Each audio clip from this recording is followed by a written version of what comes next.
আপনি আপনার বিজনেসের জন্য গুগল অ্যাড রান করবেন নাকি মেটা অ্যাড রান করবেন? এই জায়গাটাতে যদি আপনার অ্যান্সার ভুল হয় তাহলে কিন্তু আপনার পুরো বাজেটটাই নষ্ট হয়ে যাবে।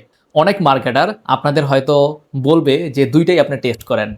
কিন্তু এইটাই সবথেকে বড় ভুল যদি আপনার বাজেট লিমিট থাকে। সো এখন কথা হলো যে আপনি কিভাবে বুঝবেন যে আপনার বিজনেসের জন্য কোন প্ল্যাটফর্মটা বা কোন চ্যানেলটা অ্যাড রান করা উচিত?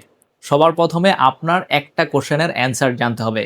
সেইটা হলো যে আপনার যে কাস্টমার সে কি আপনার প্রোডাক্ট খুঁজতেছে? নাকি সে এখনো জানেই না যে আপনার প্রোডাক্ট কি প্রবলেম সলভ করবে তার?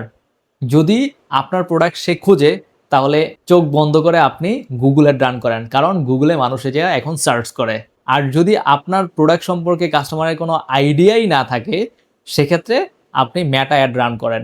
সো মেটা অ্যাডটা নরমালি কাজ করে। আগে মানুষকে জানায়, মানুষকে ওয়ার্ম আপ করে, মানুষকে হট করে, দেন আল্টিমেটলি মানুষ ওইটা পারচেজ করে। সো আপনার বিজনেসের জন্য কোন অ্যাড রান করা উচিত?